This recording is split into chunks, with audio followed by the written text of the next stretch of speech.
I could probably talk about my dog forever. Yeah, he adds some character to my office for sure. I got a couple chew marks on the side of the desk and a couple of scratches here and there, and there's never a shortfall of hair or his slobber when he comes and slaps his chin down on the desk beside me and leaves a little bit of drool behind, just to remind me that he's still there for me. So. Yeah. The only thing with my business partner, he likes to spend a little more money than he earns.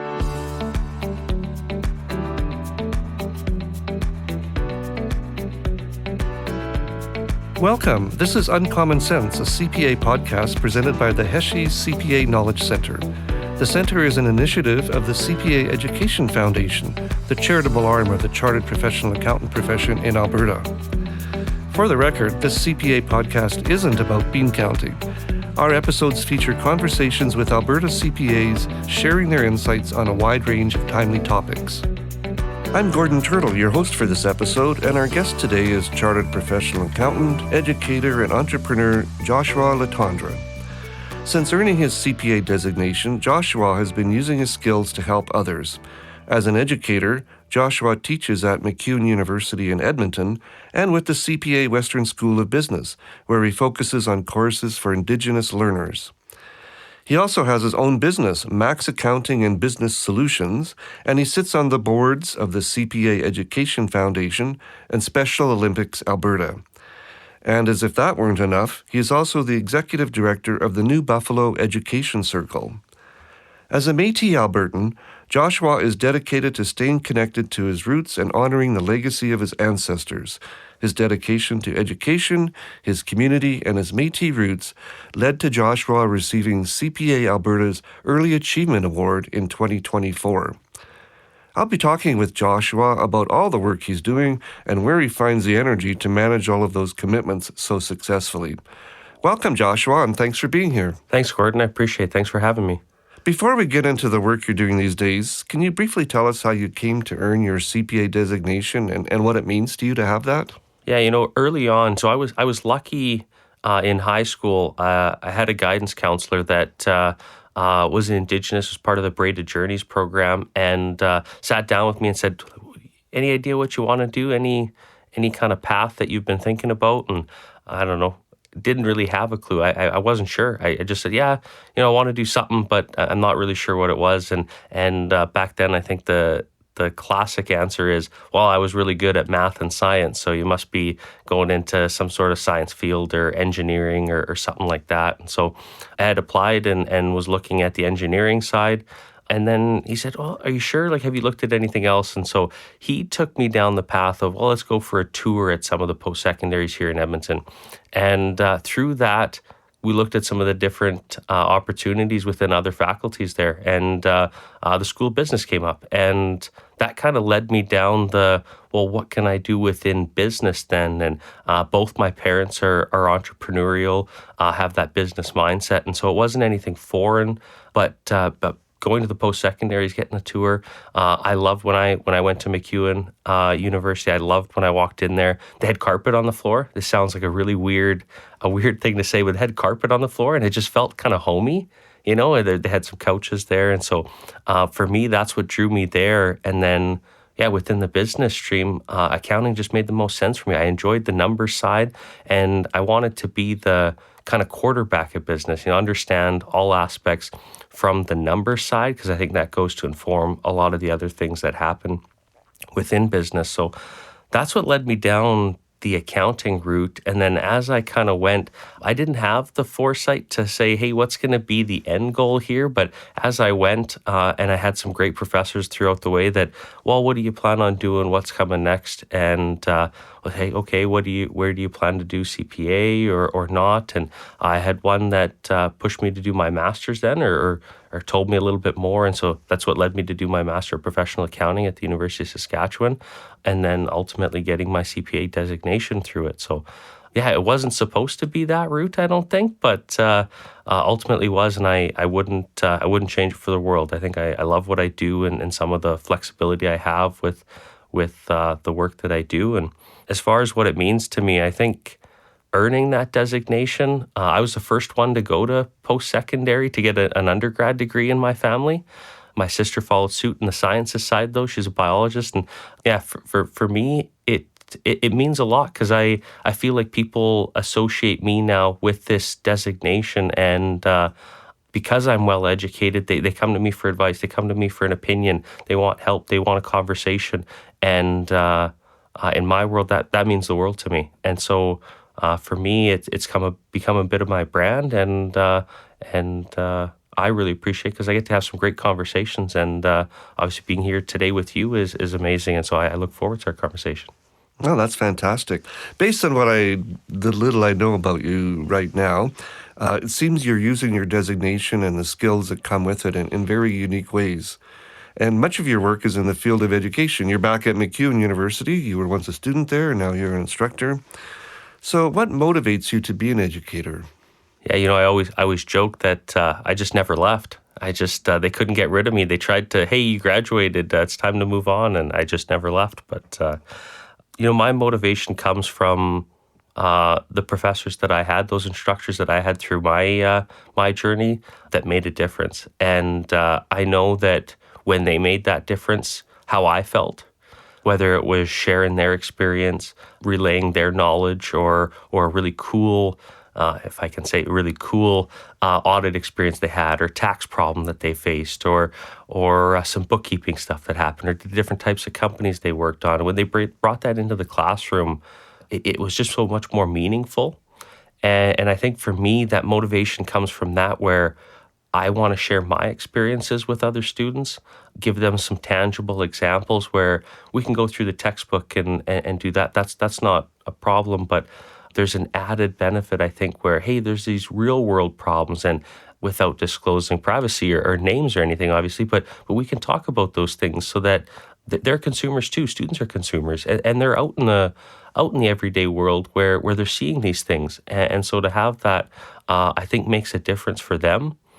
And then, the second piece to it is really when the light switch flips and that light comes on for them, when they all of a sudden they get it, and you can see it. Lots of people are like, oh, it just kind of, I slowly got it over time. But trust me, you can see it when that light comes on, that they get it and it makes sense. And the next question that they do as an example or something, they can just go through it fast. It's correct.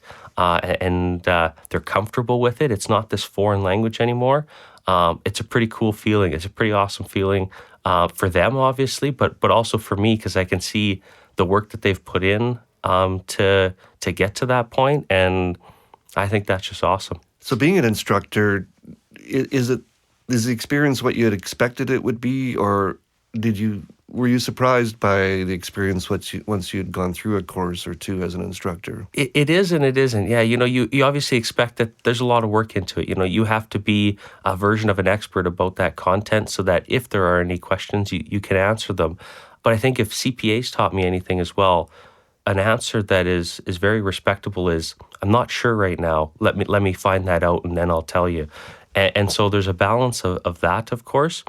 There's a little bit of more of the back end stuff. I love being in the classroom. I'm a people person. And so when I'm there with the students, we're in the classroom doing examples, working through some slides, whatever it might be, I love that time.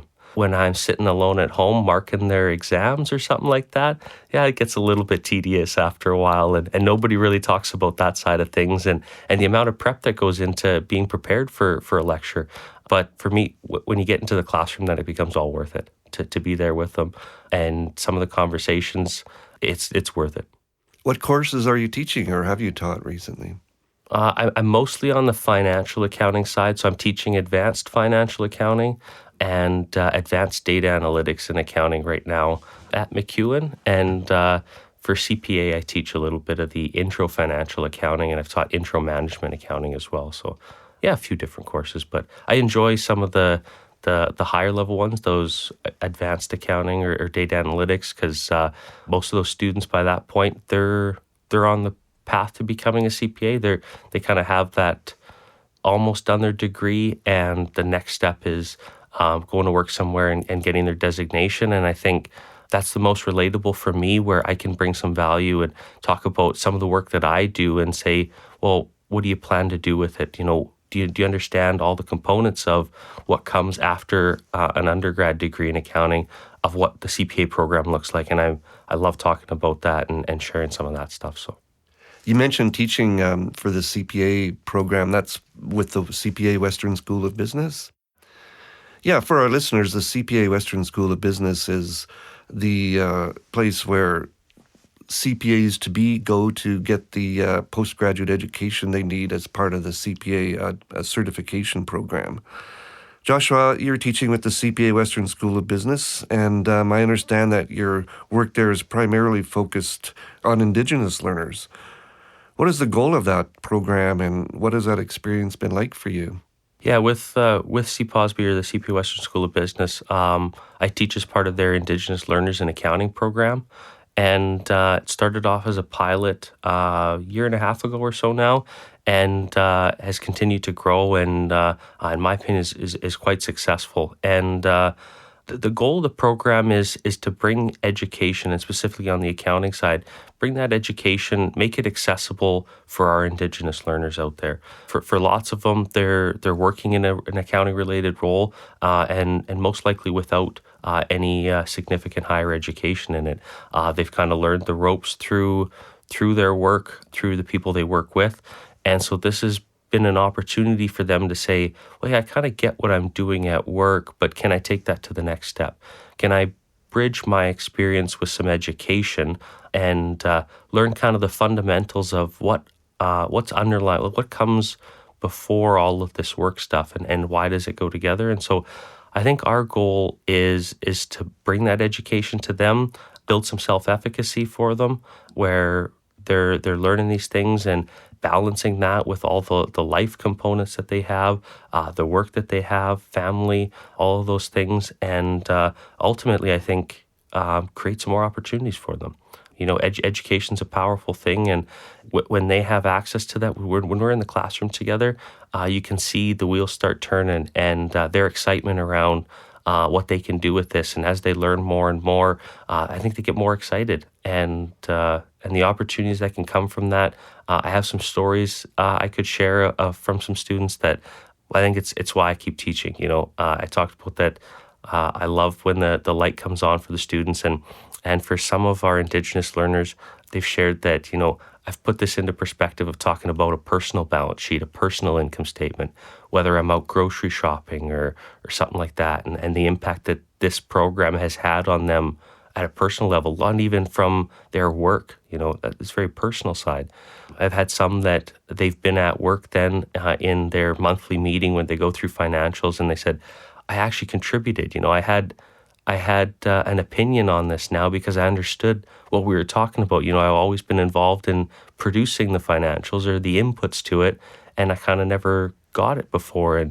And so their managers are super impressed with them and excited that they now have more staff that can contribute in such an impactful way. So I think that really goes to show the power that education has, and what this program's trying to do within our community for Indigenous people. So you're not only teaching them accounting, technical stuff, but you're also helping them develop their confidence as professionals, it sounds like. Yeah, absolutely. And you know, education's a big piece to that. Even in the post-secondary side, you go to school for 4 or 5 years and get an undergrad degree.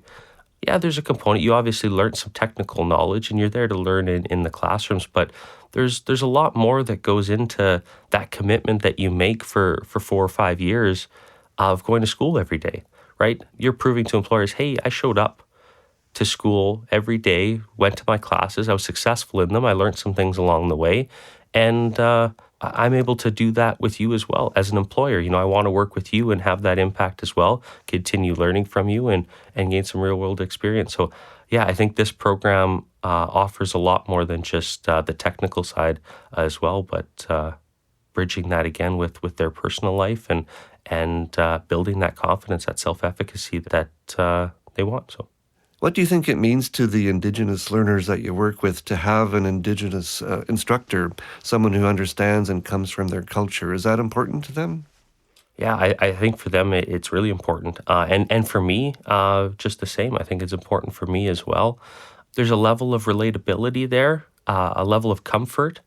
When we start talking about some of the problems and discussions, depending on the scenario that you're in, you can get nervous about how much can I say with this group of people that I'm with, or do I have to be cautious? And so we've built this very safe environment where it's open. We can be open and honest with each other, have some constructive criticism at times, and some great conversation at others. And I think that with that community mindset that we have of all coming together, being there, learning, and sharing, I think that it's really important that they have an Indigenous instructor that can relate to them, see when they're struggling, when they need some extra help, and see when they're thriving, and they need that little extra boost, and they're at the top of the world. And so I think it goes both ways, though, in that for me too, to be there and be a part of this, to see the impact it's having on them, and the amount of growth that they get.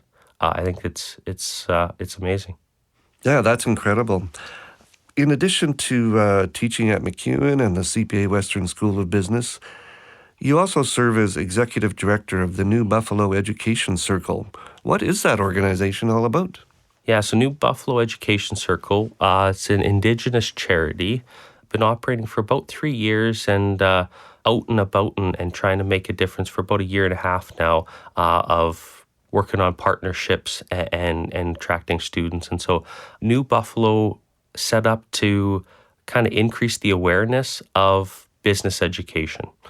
And so we're focusing on the business side right now, which we've seen some research on, that it's an underrepresented field for Indigenous people. And so trying to create some awareness on the different opportunities that exist within that business realm. And the second piece then is once you create this awareness, well, then what happens? And so we kind of have 3 pillars that we follow. The first one, awareness of higher education, post-secondary, upgrading, whatever version of that it may be within the business field. The second one is providing supports throughout that education then. In the post-secondary field, lots of post-secondaries have an Indigenous Student Center, and we want to work together with them. We're not, and me specifically as the executive director, I'm not a counselor, I'm not an expert in any of that. And so there's definitely a complementary piece that goes with this, where we're just trying to be a little bit of an external support to the students, where they still get the same supports that are always there for them within their education program, and then we're here as well to support them with anything else they may need. And then lastly is building connections within the community. So on the employment side, getting them equitable access to co-ops, internships, full-time employment. The term they coin now is work-integrated learning, so whatever form of work-integrated learning that they may be interested in. So we go out into the community to try to find some partners that, obviously, as a charity, willing to donate, willing to sponsor us, create that partnership so that we have the funds to put on some programming for these students. And for us, then the flip side is, in working in a reciprocal manner, is we want them to have some job opportunities for these students that are going to either graduate soon, or that are looking for some experience as they're doing their education, to kind of get a flavor of, is the education that I'm getting a field that I want to work in? And I think that's a really important piece, because you imagine you do a 4 or 5 year degree just to find out the end you go and work somewhere and you're like, I'm not sure I really like this. So I think that's a big piece, where they have this access to some of those opportunities earlier on, where they can get a flavor of it, and did they like it or not. So that's kind of the gist of what New Buffalo does. Does the organization serve all of Alberta, or primarily students in the Edmonton area, or? Yeah, right now it's within Edmonton. So we have a board of directors primarily based out of Edmonton here, myself out of Edmonton, and so trying to build the foundation in Edmonton here. But the goal, we know Indigenous people live throughout the province and ultimately throughout Canada, and so the goal is to expand. Once we have a foothold here and have kind of established what our programming looks like, we have students that are interested in a part of it. I added one new board member that's from Calgary, and so we're working on how do we expand this into the next phase. Calgary, Red Deer, Lloydminsters, Lethbridges. We have post-secondaries across the province. We know there's Indigenous students across the province. And so we want to have that reach as far as we can. That'd be great to see it expand, across the province. Probably lots of people who would benefit from seeing that. If someone wants to learn more about the New Buffalo Education Circle, how can they find out more or get involved? Yeah, we have a LinkedIn page, a Facebook page that you can go to. If you search up New Buffalo Education Circle, our website has lots of information and different events that we have coming up. And as we add things, we'll put it on there. And when in doubt, reach out to me if anybody's curious about it or wants to learn more or become part of the program from a mentorship or role model perspective, where we're always looking for people within the community to come in and speak with the students on, what does a career in engineering look like? What does a career in accounting look like? And so on. We'd love to have those people reach out, talk to us, and have them come and have that impact, have that relationship with the students that are there too. So reach out to me, LinkedIn or anything as well. That's great. Joshua, can you talk about some of the obstacles that Indigenous learners face, whether in high school, post-secondary, or other educational settings? Yeah, and maybe I'll back up a little bit here to that Indigenous Learners in Accounting program was a partnership between AFOA Alberta and the CPA Western School of Business, along with CPA Canada and the provinces as well in Western Canada here. And AFOA is? The Aboriginal Financial Officers Association of Alberta, and they have a Canada version as well. But Dr. Robert Andrews is the executive director for AFOA here in Alberta, and he did some research for CPA Canada a couple years back that helped to inform some of this program's development. And so in his research, he talked about how to mitigate some of the barriers that Indigenous learners face in pursuing their CPA designation. I believe in the research, he comes up with about 32 different barriers that were identified in different categories. And so some of those that are talked about is around yourself. So any self barriers that might be there for you individually, kin, so some family barriers, obstacles that you face.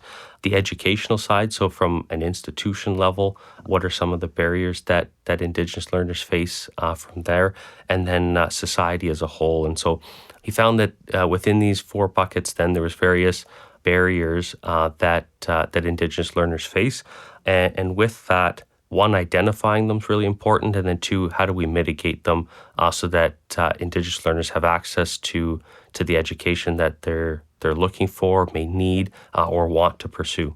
And so with it, this report that he developed, we used that as the foundation for the Indigenous Learners in Accounting program to identify that based on these barriers, how can we make education more accessible? Now, a couple for example is financial needs is obviously a big one. Lots of Indigenous people work full-time, have a lot of family commitments. So another barrier on the family side, they likely have kids or grandkids that they're taking care of, and maybe parents or grandparents that they're taking care of that they live together with. That is a lot of added responsibility for them on top of a full-time job, on top of trying to pursue education.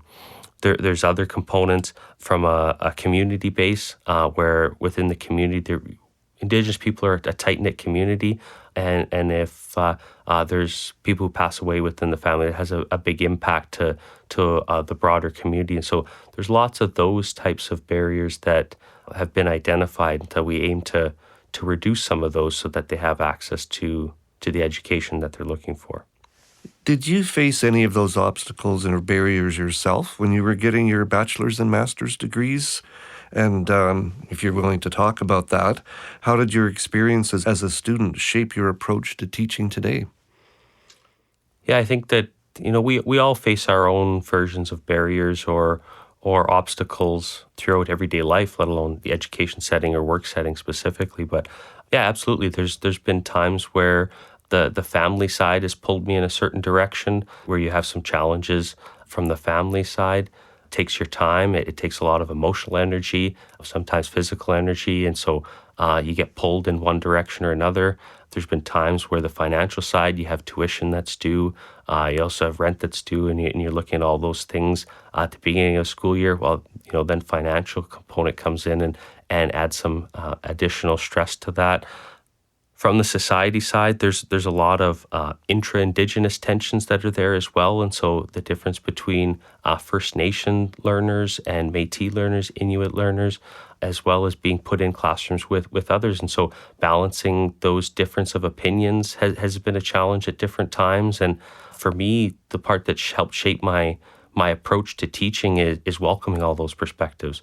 Obviously, I have my opinion on things and my perspective, and within my classroom, I love hearing different perspectives. I want to hear, well, why do you think that is, and how can we change that? How can we work together now to combine those perspectives to get to maybe the best version of that? And so, definitely my experience, some of the challenges I've faced throughout my education and throughout working as well, have gone on to shape some of my teaching practices and the way I approach it. And for me, I guess the biggest piece is the inclusivity side. To me, it matters a lot where you come from, but at the same time, it doesn't, because I consider us all equal. I want us to have that ability to share openly, honestly, and to help inform the knowledge that we're transferring within a classroom setting. Do you think post-secondary institutions understand these types of barriers that Indigenous students can face? And are there things that those institutions can do to remove or mitigate those obstacles? Yeah, I think conversation is obviously a big piece, and through conversation, through sharing these things, we can make big improvements in the current scenario that's there, so that it is more accessible, more available. And so I definitely think that the institutions understand some of these barriers, and I think some of the work that people like Robert Andrews have undertaken, this goes to inform a lot, and it's about getting that out there, getting the word out there, and talking about it. And so I think they're aware of it, and now it's about, well, how can we improve it? What can we do to change the way things are being done currently so that there is better access to higher education for our Indigenous learners? Obviously, like I've spoken about before, the Indigenous Learners in Accounting program, a great example of changing the way education's done. And I didn't mention this before, but I get asked a lot, oh, so you're teaching Indigenous accounting. What's that like? And I have to step back and say, well, hang on. Accounting's still accounting. We still have IFRS and ASPE standards, and that hasn't changed by any means. We're just teaching it a little bit different.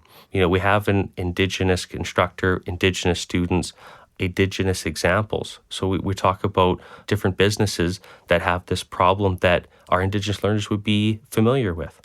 And so having that there is really important, and I think the ability to do that in the post-secondary setting for some of our institutions that we have would be of great benefit to the Indigenous learners that are out there, and they're able to see that representation then. One of the amazing things that CPA has done is that through the development of the Indigenous Learners in Accounting program, they've developed different examples, or what we call storylines, throughout the textbooks for the courses that we offer.